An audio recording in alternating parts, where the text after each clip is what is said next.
Hello. I hope you have recuperated after yesterday's party. And we have an honor today to have invited talk of Dr. Siir Kilkiş, the only invited speaker who is here with us. The others were all online. So she's a brave person coming to join us here in Dubrovnik with the brave people who are all vaccinated and happy to retake the life back. Thank you all for that. Dr. Siir Kilkiş is a very special person. She's a kind of our child, of SDEWES child, because she came to the conference after doing her PhD and started working really hard as part of this conference. She developed SDEWES index for cities, which we are very proud of. That's an index that shows how different cities are doing well in being sustainable or not being sustainable. As part of SDEWES conference, she did numerous special issues in energy conversion and management as a guest editor, and I would like to thank her for that also. And she has then become a lead author on the assessment report 6, working group 3 of the IPCC panel. So she is now doing an extremely important work on building a new assessment report that will show us how to mitigate climate change. She's also a member of Earth Commission Working Group on Translation and Methods and Steering Committee of Future Urban Knowledge Action Network. So very important work, and I would like now Siir to come and take the floor. The floor is yours.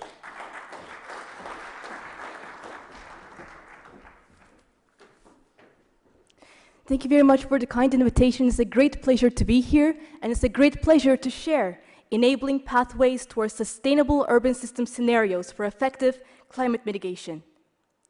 It is clear that we still need to reverse course in reducing total greenhouse gas emissions and do so decisively and quickly across all of its components. Annual greenhouse gas emission reductions need to be about 2 gigaton equivalent per year on average and sustained across the world to approach net zero emissions by mid-century. The distributions of greenhouse gas emissions differs widely across the regions of the world, while decoupling opportunities exist for all of them, and we will be exploring those for urban areas in this presentation. The recent IPCC report on the physical science basis also reiterated once again that CO2 emissions need to be halved globally from present levels by 2030 for any chance of remaining within 1.5 degrees Celsius. And this defines the scenario SSP-1.9 that respects this temperature goal in the best estimates, while this is not the case for the other SSP-1 scenario, 2.6, that in the very likely range exceeds 2 degrees Celsius of global warming. Just as we have science-based scenarios at the global and regional scales, there has been a need for urban-level emission scenarios within this framework. What we have now is basically static urban footprints that do show us a good deal of information, while putting this in a time across scenarios is what is needed to guide the urban areas. This has been done by combining different data inputs with recent urban emission trends by region, an urban share of the total population by SSP, together with spatially explicit SSP representative concentration pathway projections of the coupled model intercomparison project phase 6, CMIM6. And this has been done using footprints from 13,000 urban areas, and together for 7 different scenarios with different urbanization qualities, including rapid and walkable and compact urban form versus dispersed urban form, with different qualities across electrification, renewable energy deployment, energy and material efficiency, technology development and innovation, as well as behavioral and lifestyle responses that are embedded in these scenario descriptions. In the context of SSP-1, 1.9, urban emissions reduced from about 28.6 gigatons CO2 in 2020, that represents about 71.4% of the global total CO2 and methane emissions, about 40 gigatons CO2 equivalent, excluding aviation, shipping, and biogenic emission sources, that reduced to about 3.3 gigatons CO2 equivalent in 2050. And at this point in time, this represents about 75.9% of the emissions in that year. In the context of SSP-1 2.6, urban emissions reduced much more gradually, reaching about 17.2 gigatons CO2 equivalent in 2050, and this represents about 80.9% of the emissions in that point in time. So what will it take to transform urban systems? The way cities continue to be planned, interact with the energy system, and utilize resources will be essential. In the perspective of urban land, here we see the difference in the urban land area in 2050 that ranges from 0.7 million kilometers squared across different scenarios, while modifying emerging urbanization for more walkable form can reduce 20 by 25% of the future urban energy use until 2050. There are also studies that show that integrating measures across urban sectors realizes synergies in greenhouse gas emission reductions, and transcending the sectors can enable greater mitigation pathways, while continuing to build cities the same way as before may require nearly 90 billion tons of materials by 2050. This underlines the importance of integrating urban land use and spatial planning, urban energy planning, as well as resource efficiency, while capturing opportunities for lowering energy and resource use and increasing energy and flexibility. Considering 100% renewable energy infrastructure and consumption patterns only for the new urban population is insufficient. Here we see the blue shaded areas that indicate what will happen if 1/3, 2/3, and all of the new urban population in each region will transition to 100% renewable energy. So for this, in considering how all of the urban areas can support such scenarios, additional data sets have been integrated for SSP-1 population projections per urban area and 100% renewable energy trends. This has been done using the global human settlement layer, as well as a recent publication that provides urban population by SSP per urban cluster. Together with an additional SSP-1 scenario that is constructed based on 100% renewable energy trends as a driver of the global energy transition towards sustainability. So in this case, we have a new SSP-1 renewable energy scenario, again with urbanization quality of rapid and compact, with the additional component of electrification and flexibility that is at its highest level in this scenario. And this has been done with a focus on the top 500 urban areas with the highest footprint responsibility, and 420 of them being harmonized across the urban data sets and included in this analysis. So let's look at the 420 urban areas in these scenarios. Among the 71.4% responsibility of urban areas, the 420 urban areas are responsible for a share about 27%. And in this figure, we see the orange shaded area on the bottom part, indicating the share of these 400 urban areas with the highest footprint responsibility. What are the urban implications? The urban implications are again compact urban form with widespread electrification and efficiency. And the mitigation solutions in alignment with this includes electric mobility, heat pumps, large-scale heat pumps, renewable energy, and material efficiency. In the next scenario, SSP-1 2.6, the share of the 420 urban areas changes only between 27 and 17%, including reductions from 2020. And the urban implications are following the same principles, but with relatively slower progress in the urban areas. This shows the scenario for the 100% renewable energy, and emphasizing that it requires key support from urban areas to increase system flexibility. And the urban implications for this scenario is supporting system flexibility to enable 100% renewable energy penetration, and the description of this scenario relative to the other scenarios are electrification and flexibility at its highest level and renewable energy deployment at its highest level. In addition to such solutions as electric mobility and the other components, this has a greater emphasis on vehicle-to-grid, power-to-heat, smart energy systems, including smart thermal networks, as well as material efficiency. These are the implications. So where are these 420 urban areas located? Well, these are located across all regions of the world, the 420 areas with the highest consumption-based emissions from North America to those in Asia and Pacific, and these are showing the 9 regions, and let's look at these 9 regions one by one. Starting from Northern and Western Europe, 31 of the top 420 urban areas are located in this region and responsible for about half a gigaton CO2 emissions equivalent in 2020 that would need to be significantly reduced in 2030, 2040, and 2050, approaching about zero emissions in the SSP-1 renewable energy scenario, with emissions remaining in the other scenarios, with implications for more need for negative emissions later on. Top 10 urban areas in this region, from London to Zurich, would need to reduce their total footprint about 318 megatons CO2 equivalent by 2050, with about half in within the next decades, while reductions in the SSP-1 2.6 scenario remain just over half in 2050, largely foregoing a missed 1.5 degrees Celsius target. While for these urban areas in Northern and Western Europe, supporting 100% renewable energy scenarios would provide opportunities to eliminate about 388 megatons CO2 equivalent of urban emissions in 2050. What are the urban areas taking action, and what are the opportunities?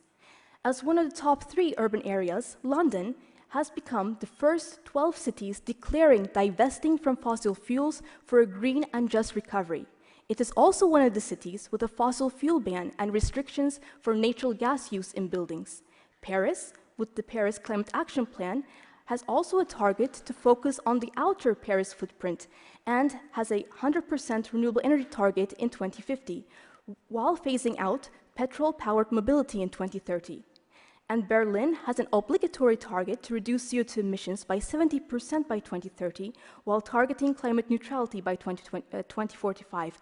And a recent Berlin Climate Protection Act has been adopted in August of this year, making the complete shift for the urban energy system and beyond. Supporting 100% renewable energy in these 3 areas will have significant energy, air quality, and climate cost savings in 2050 by about $236 billion, based on the SSP-1 population projections, as well as per capita cost saving estimates per capita that is calculated here. The next region, Southern Eastern Europe. 32 of the top 420 urban areas are located in this region, again responsible for about half a gigaton CO2 emissions responsibility in 2020. That would need to be significantly reduced in 2030, 2040 according to the scenarios, and 2050, approaching about zero emissions in the SSP-1 renewable energy scenario, with emissions remaining in the other 2 scenarios. Let's look at the top 10 urban areas from Istanbul to Kiev. The top 10 urban areas in Southern Eastern Europe would need to reduce their total footprint by about 352 megatons CO2 equivalent by 2050 in the SSP-1 1.9 scenario, while reductions in SSP-1 2.6 remain less than half in 2050, again foregoing a missed 1.5 degrees Celsius target. In contrast, for these urban areas, supporting 100% renewable energy scenarios provide opportunities to eliminate about 400 megatons CO2 equivalent of urban emissions in 2050. What are the urban areas doing now, and what are the opportunities? Istanbul can learn from other urban areas and plan for realizing higher reduction targets.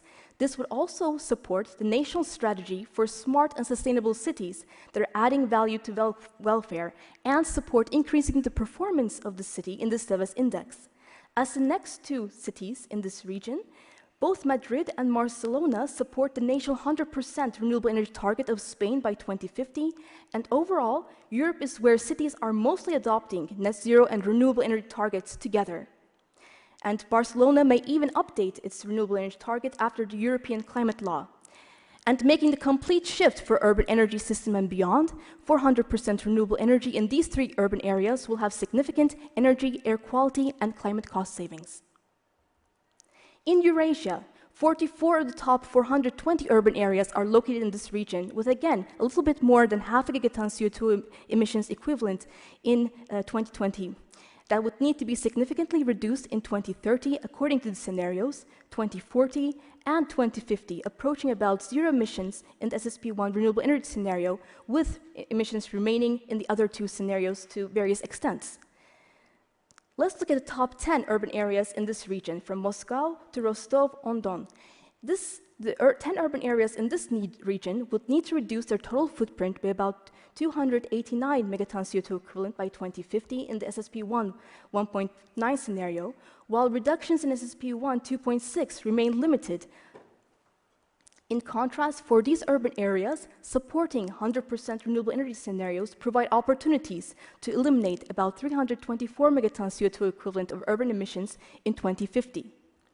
What are the actions urban areas in Eurasia are taking, and what are the opportunities? Moscow intends a major urban area to be zero emissions by 2030, but for the rest of the urban area, there is still much more opportunities. And the region is already impacted by several extreme climate events. St. Petersburg has a climate strategy to 2030, while mostly focusing on climate adaptation without mitigation targets. And cities and urban areas in this region of Eurasia are taking also net zero targets, while the city from Kazakhstan is not Almaty, but Nur-Sultan. And this is the city from Kazakhstan that is part of the race to zero by 2050.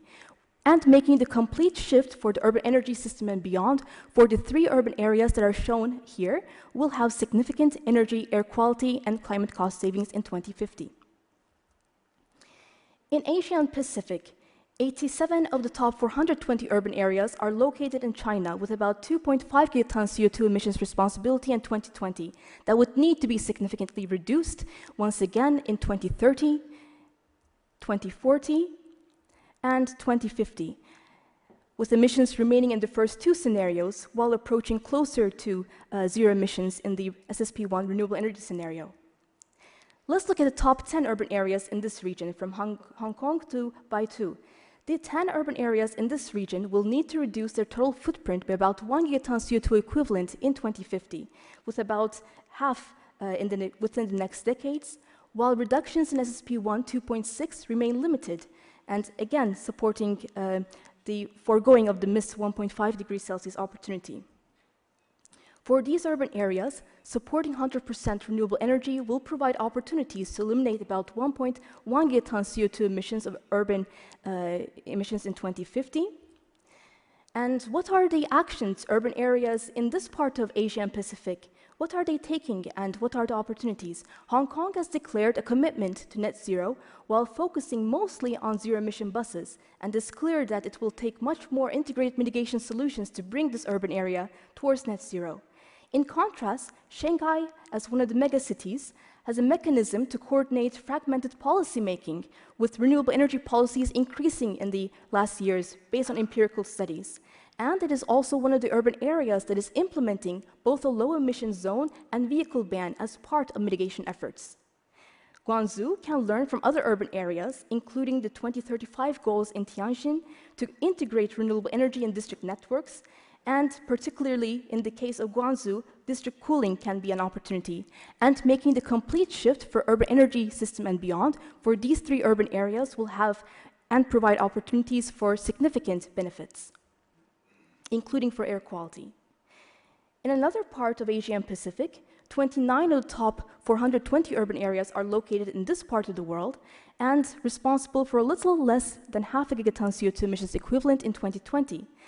With different changes across the scenarios in 2030, 2040, and 2050, also considering decoupling opportunities while improving welfare. let's look at the top 10 urban areas from Delhi to Karachi in this region that will need to reduce their total footprint by about 275 megatons CO2 equivalent in 2050, with about 20% reduction in 2030 on average across these urban areas in the SSP-1 1.9 scenario. While in the next scenario, total emissions do not even start reducing until 2050, when there's a minor reduction. Similarly, for these urban areas, supporting 100% renewable energy scenarios provide opportunities to eliminate about 327 megaton of CO2 equivalent of urban emissions in 2050. And what are the actions urban areas in this part of the world are taking, and what are the opportunities? Delhi aims to transition to clean and efficient cooling within a city network alliance. Mumbai aims for net zero CO2 emissions by 2050, while also working to address water challenges due to climate change as a related initiative. And Bangalore and the region has a 6 gigawatt wind solar energy target for 2021 that would also improve its performance in the SDEWES index. And making a complete shift for these 3 urban areas will also have significant co-benefits. In other parts of Asia and Pacific, 36 of the urban areas are located in this part of the world, with a little bit more than 1 gigaton CO2 emissions equivalent urban responsibility in 2020 that would need to be reduced significantly in 2030, following the next decade, 2040, and 2050. Let's look at the top 10 urban areas in this region from Tokyo to Brisbane. These 10 urban areas will need to reduce their footprint by about 1 gigaton CO2 equivalent in 2050. While reductions in the SSP-1 2.6 scenario remain limited, and for these urban areas, supporting 100% renewable energy scenarios would provide opportunities to eliminate about 1 gigaton CO2 emissions equivalent in 2050. As the actions of urban areas in this region, Tokyo has a recent urban rail line that runs on 100% renewable energy from hydropower and geothermal energy, as well as a zero-emission Tokyo strategy that is implementing for 2050. And Singapore has adopted the Green Plan that aims to quadruple solar energy deployment by the year 2025, while phasing out natural gas would need extra policies. And Seoul aims to reduce total citywide emissions by 40% in 2030 in comparison to previous years towards net zero, while there are still opportunities remaining to make a complete shift in the urban energy system and beyond for supporting 100% renewable energy in these 3 urban areas. 42 of the top 400 urban areas are located in Middle East and Africa, mostly in Middle East, and are responsible for about 1 gigaton CO2 equivalent in 2020 that would need to reduce significantly in the next decades, 2030, 2040, and leading to mid-century, with different outcomes based on the scenarios. And when we look at the top 10 urban areas in this region, from Riyadh to Durban, the urban areas in this region would need to reduce their total footprint in the context of SSP-1 1.9 to about 585 megatons CO2 equivalent in 2050.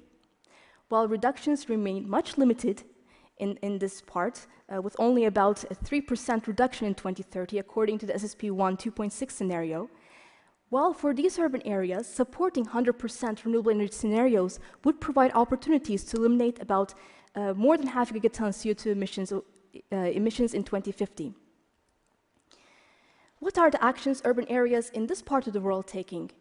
Overall, cities in the Middle East region lag behind adopting net zero and renewable energy targets, while Dubai is an exception. Dubai is involved in a citywide net zero CO2 emissions target by 2050, with a 75% renewable energy target for this urban area. The recent report of the IPCC also emphasized that urban areas are already experiencing total warming to various extents. In the case of Tehran, already 2 degrees of total warming has been exceeded due to the combined effect of urban and surrounding warming. So there are important climate impacts to be avoided when there's collective action across all the urban areas. And when the urban areas make the complete shift, also co-benefits apply to this region. Latin America, 40 of the top 400 urban areas are located in this region, with a little bit more than half a gigaton CO2 emissions responsibility in 2020 that would need to be reduced significantly in 2030, 2040, and in the next decades. In the scenario, SSP-1 1.9, The top 10 urban areas in this region will need to reduce their total footprint by about 400 megatons CO2 equivalent in 2050.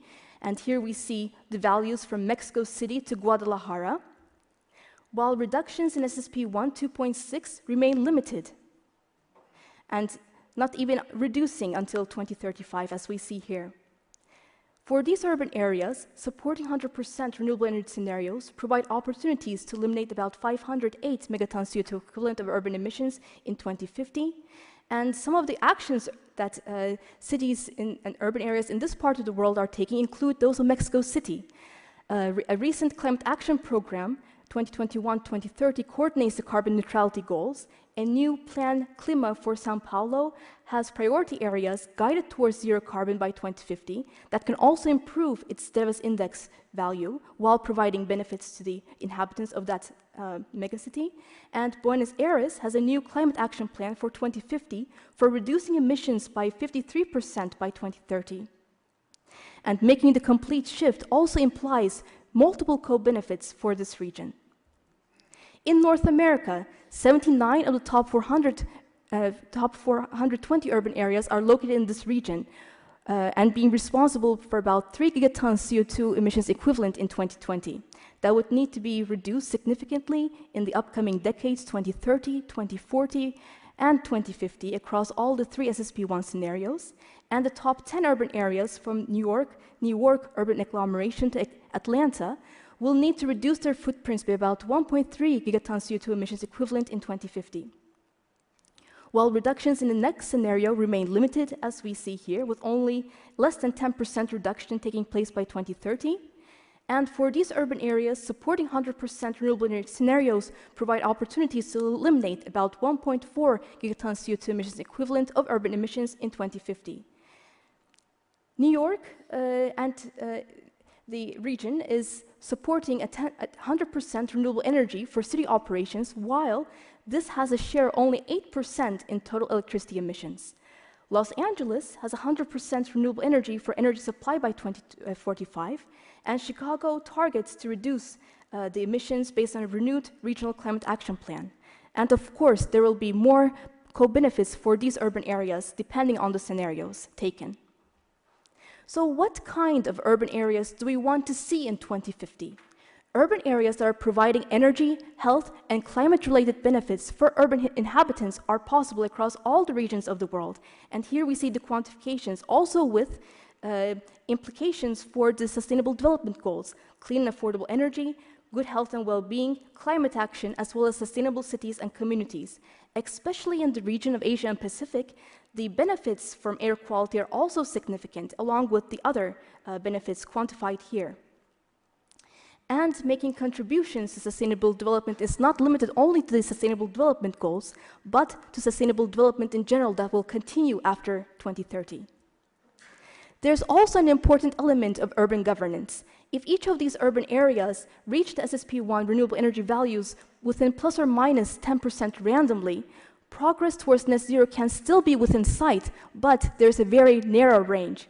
Here we see the results of what will happen if there's a random compliance with the targets based on 10,000 Monte Carlo simulations. And here we see the results for 2025, 2030, 2035, 2048, and the 5-year increments leading to 2050. So it is possible. While there's also another dimension that I would like to emphasize, land use efficiency. For this, the 3 SSP-1 scenarios for urban emissions are coupled with scenarios considering land use efficiency. So in addition to the 420 urban areas, 10 of the top urban areas in each of the 9 regions for 90 urban areas are given additional scenarios based on what will happen for the land use, the built-up land, based on existing trends. And additional indicator on land use efficiency that is tracked according to SDG 11.3 is extracted from the global human settlement layer for each of these urban areas.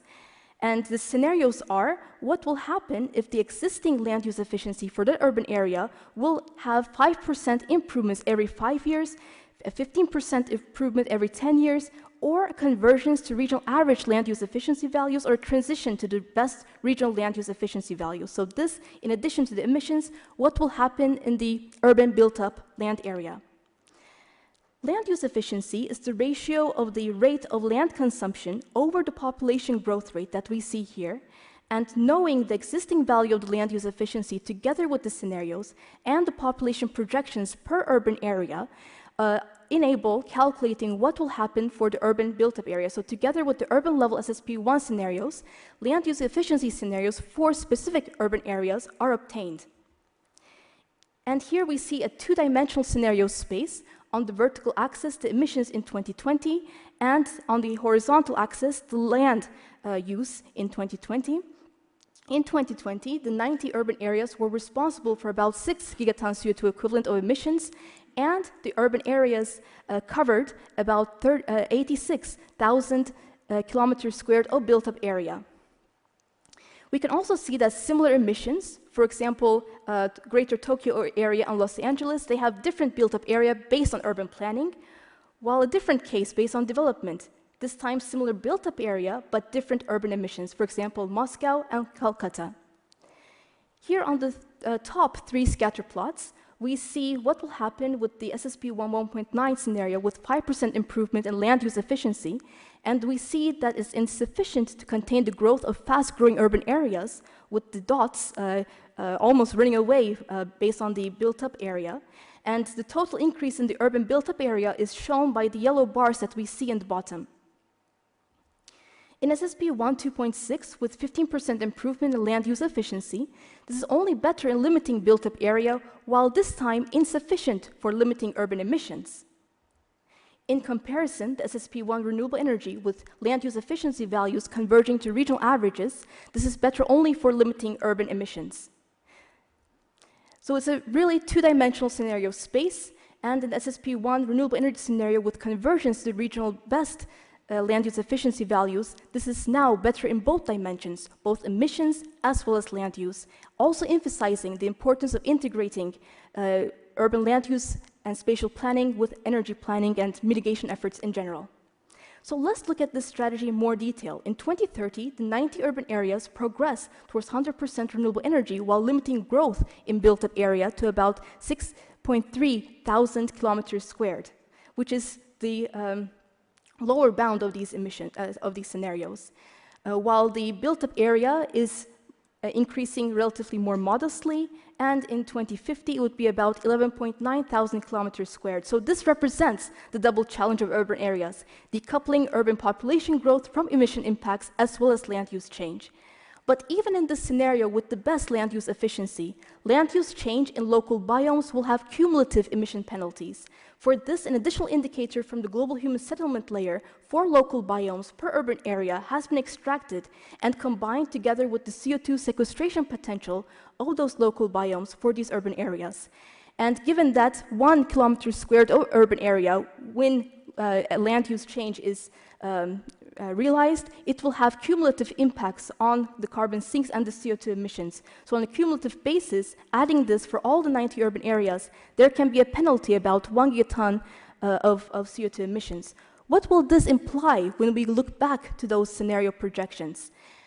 Here we see that it can reverse some of the progress that is made while reaching net zero in 2050, according to the previous results. When this component of emissions is added, it can actually reverse about 5 years of progress towards net zero, requiring additional mitigation, for example, urban areas supporting additional reforestation, or also bringing nature back into the cities, for example, through urban green and blue infrastructure. Urban areas can also be enablers of action for smart energy systems. And beyond the top emitting 420 urban areas that is shown in this presentation, other urban areas can be pioneers for net zero emissions much earlier. In the SDEWES index, Copenhagen was ranked first among 120 urban areas benchmarked according to this indicator. And here we see the plan of Copenhagen for 2025 and a recent roadmap for 2021 and 2025 placing an emphasis on carbon-neutral district heating by 2025 and energy system flexibility based on integration for future energy systems with heat pumps and power-to-X. There's also a part that emphasizes the partnerships for flexible electricity use at large scale, so urban areas can be enablers of smart energy systems. Going towards sustainable urban systems is truly a multidimensional effort, and the SDEWES index represents from energy to environmental quality, emissions, as well as urban planning and social welfare. Urban areas that would like to improve in all of the dimensions can find opportunities with the SDEWES index, while also supporting renewable energy penetration with improvements across multiple indicators and dimensions, and integrating urban and energy planning for decoupling emissions while achieving greater welfare.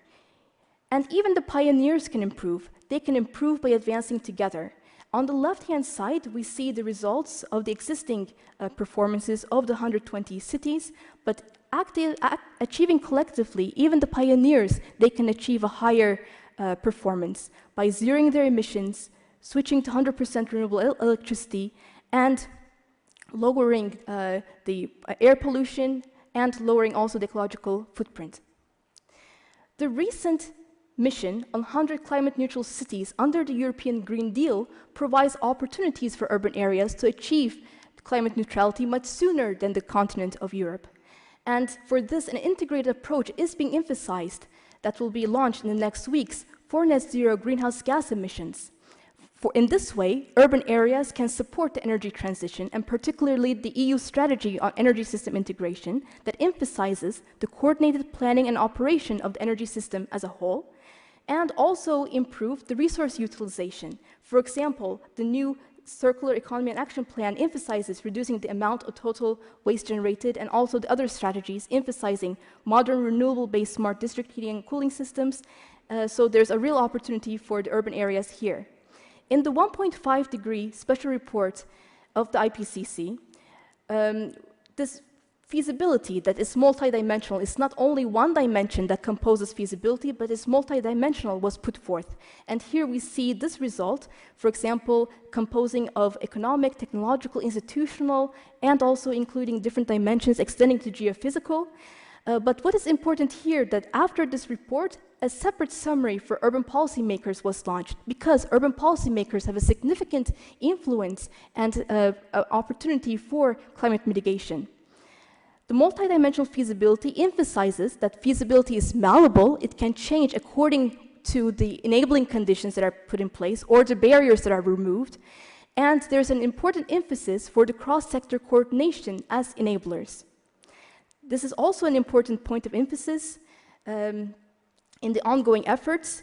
The existing AR6 includes the first chapter in urban systems, and this will provide the basis for the special report on cities and climate change in AR7. Feasibility has also been assessed at the scenario level, and in this publication we see that there are different concerns in different dimensions, but there's also temporal trade-off between early institutional transformation, including cross-sector collaboration, that can enable fewer challenges in technological concerns, social concerns, economic concerns, and risks later on. So strengthening cross-sector collaboration can avoid feasibility concerns later on, and this applies also to the local level.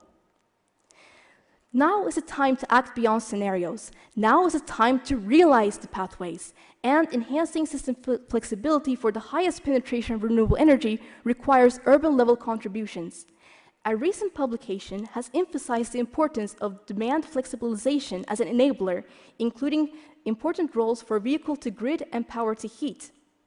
And urban areas have an important contribution in these type of flexibility opportunities.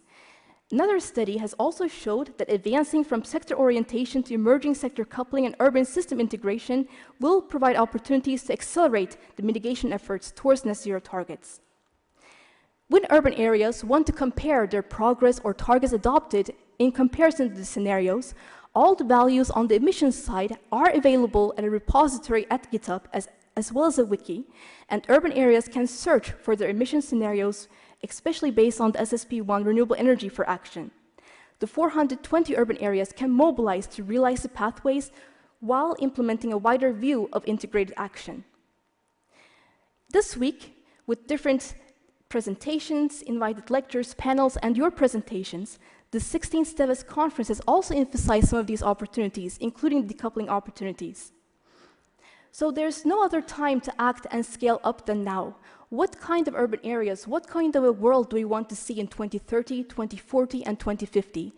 The choices and decisions that are made that impact emissions will allow us to see what kind of an outcome we will reach. But in all of this, integrated action in urban areas, supporting renewable energy penetration and system flexibility will have an important role for the future of our planet, and outcomes will depend on enabling a shift to sustainability.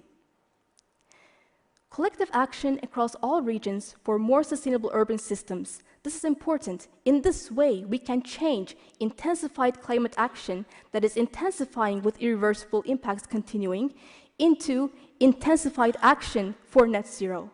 Targeting sustainable urban systems across the world can make a world of a difference. And once again, from Dubrovnik, long live our planet as we know it. Thank you.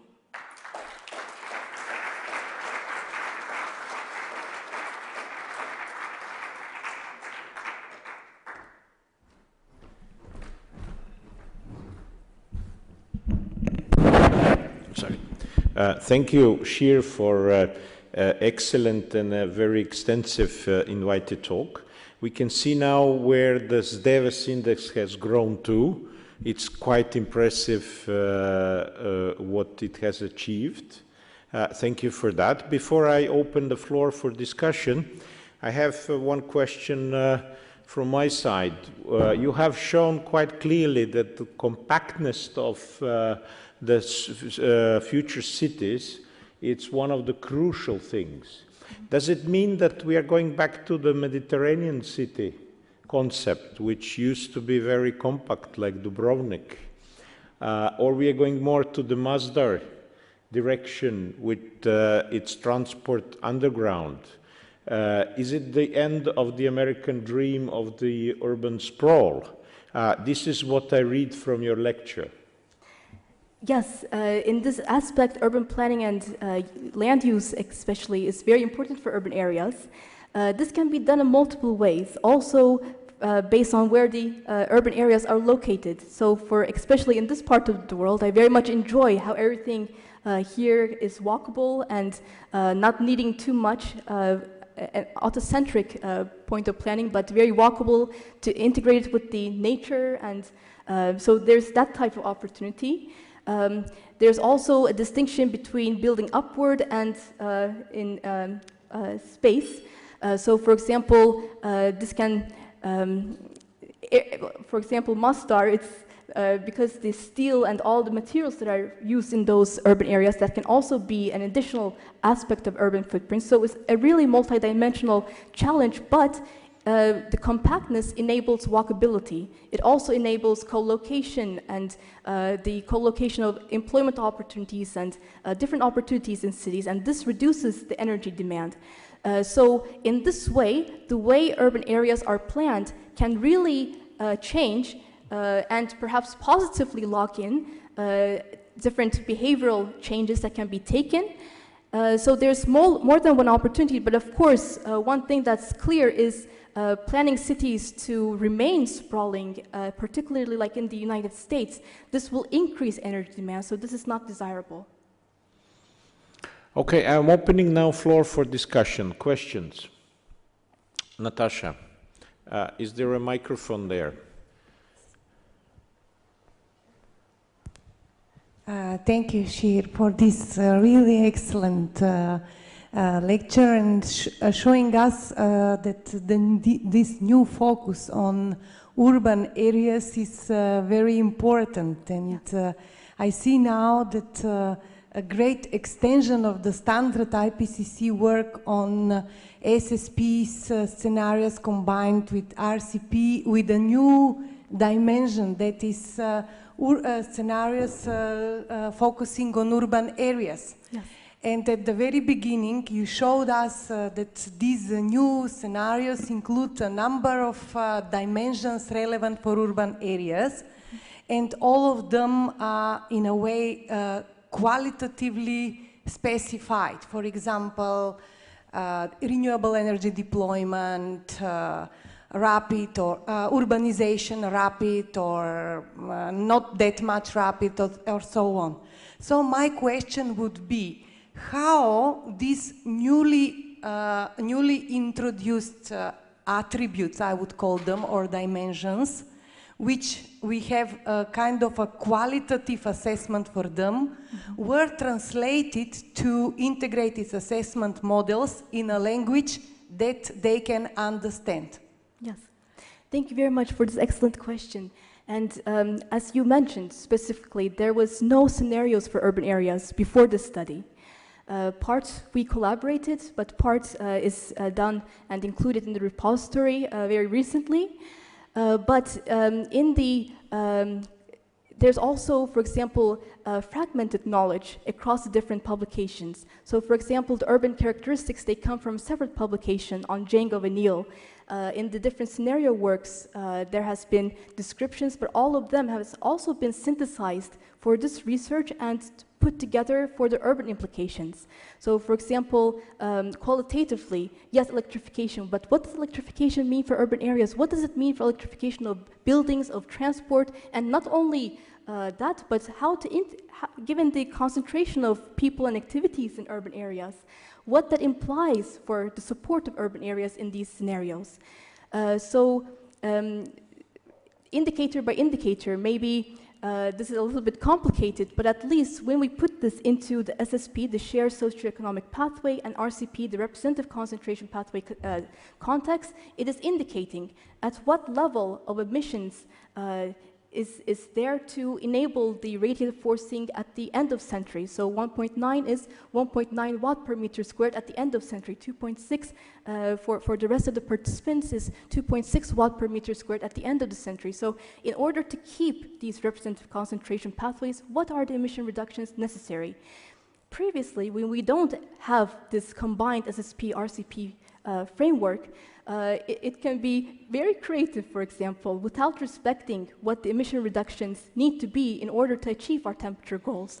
So in this way, it has been translated, especially the RCP part has allowed translating the necessary emission reductions in order to keep with the known sensitivities, existing temperature goals in this century. So in the translation, the RCP part has been especially important, not only the SSP part that shows more of the socioeconomic developments, but the combined framework. Also our first invited lecturer in the 16th SDEWES conference was part of making this SSP-RCP combined framework. But one novelty, an additional novelty, is translating this to the 13,000 urban area footprints. These were collected, aggregated, also put into regions, implemented with the trends in these scenarios. For the 100% renewable energy, also a separate study. So it is combining this different data sets and using these different data sets to make the analysis. Thank you, Siir. Thank you very much. More questions? Yes, Domenico. Thank you for your enlightening presentation. And I have a couple of questions, one single question that is a couple of question mark. First one is, you spoke of these zero emission cities. So my question is, what about storage? Do you have an idea of what type of storage we can have in order to have zero emission? And the second one is, do you think there is a possible change in this scenario related to the fact that the COVID has improved a little bit the use of smart working, so reducing of commuting people, and probably also there is the possibility that someone decide to stay out of the city for reducing living costs, for example. My question is there any analysis of the COVID effect on this, or should be done later? Thank you for both of the questions. I will start with your first question. Your first question asked about the specific storage, especially when, for example, the existing infrastructure, it will be a transition, but it's how much the cities are able to use, for example, their electric vehicles or in their district heating, the power to heat. how much they're able to use these type of flexibility options will reduce the need for grid-level storage. So there's a trade-off, a very valuable trade-off, that urban areas can use their advantage and to support the energy system more generally. This is relating to how much grid-level storage would be necessary, which is more expensive, versus the opportunities that urban areas can contribute to support the broader flexibility in the energy system. And this is relating all to the modeling community that is represented here. But definitely for low-cost solutions, not relying on grid storage that much, but mostly looking at the urban level flexibility options is important. For different like carbon capture and storage, this is a complex issue, but for example, in the multidimensional feasibility that was also included in the IPCC special report on 1.5 degree Celsius of global warming, there's one dimension that's geophysical. So this is useful to differentiate between the feasibility concerns across different options. Now to your second question on COVID. COVID and urban areas has drawn a lot of attention, especially what will be the future urbanization, how it will impact, for example, shared mobility and different options that are useful for mitigation. But basically, there are different perspectives. For example, the population density is not necessarily related to the infection rates, but it's more about overcrowding or unhealthy living conditions that can also be linked for poverty, for example.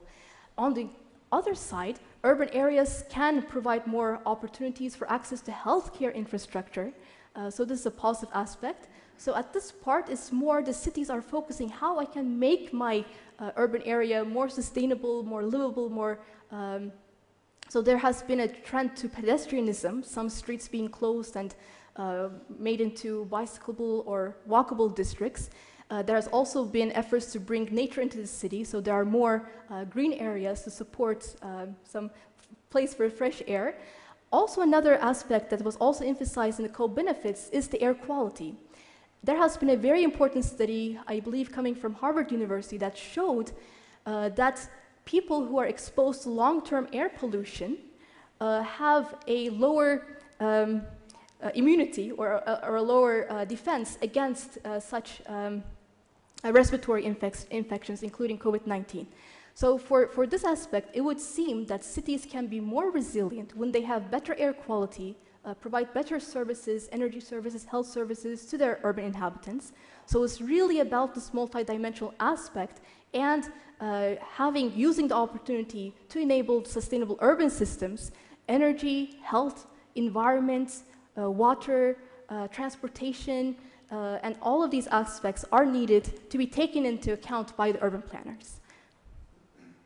Reinhard had a question. Thank you very much for this nice presentation. Actually, I do not have a question. I have just a comment, and it is rather a comment on a, let's say, higher level. So currently, a lot of work is done regarding urbanization in different countries worldwide. We did something on Austria. I also had a project with Senegal in Africa. But on the other hand, I think if somebody moves from a rural area to a city, in most cases, his or her carbon footprint decreases. Mm-hmm. And in cities, you have, I would say, much more perfect infrastructure than you have in the rural area, with respect to health, with respect to electricity, with respect to heating in northern countries. So I think it might be of interest to have some research on this issue of ruralization, urbanization, and how would finally be the optimal structure in different countries. Because it is clear that not everybody can move to a large city. We have to retain our agricultural areas, our forestry areas, and so on. And so an additional further going research could, maybe we can discuss tomorrow when we have this session on the future research projects, be in this direction, that we do not forget the problems of the rural areas and strive for an optimal, let's say, balance between rural and urban areas. And once more, thank you very much for this very nice presentation. Thank you very much. I very much agree, and one thing you helped me emphasize, I can take one more sentence on this, the way that urban areas are planned to be more compact will also have benefits for preserving the agricultural areas and forest areas, so I would like to re-emphasize based on your explanation once again here. Thank you. We have the question there, but I will take also one question before that from online. Regarding the flexibility options, what is usually seen as a possibility of the compactness of the city is storing energy in hot or cold water. And a participant with a very interesting name, anonymous attendee, asks, you mentioned the potential of district cooling. What do you see as the main challenge in implementing district energy in developing world cities? Very good question, and greetings to all the online participants as well. But implementing district cooling, especially in developing countries, part maybe the planning where the district cooling networks will be more cost optimal, finding those places where the densities, either the population or thermal energy densities exist in that urban area is important. So there's a very important planning component of this. For example, Delhi, it's one of the cities in a alliance, actually in one of the city networks, but focusing how to increase district level, for example, heating and cooling cooling, and it is focusing this as an alliance, so learning from each other how we can attract the investment. This is one, of course, to implement it after the planning, the investment needs to be attracted, but it can also be sometimes an institutional barrier. So the institutional barrier might favor more building level solutions versus more district level solutions, and even not phasing out some of the opportunities, or there's a power dynamics related to the energy transition. So as much as these opportunities are supported with the correct knowledge, the correct information, and the required necessary planning aspects, it would be, I think, also the finance sector now is changing their strategy because they're perceiving the climate risks. And the risk is very much related to the direction of the investment flows and resource flows taking place.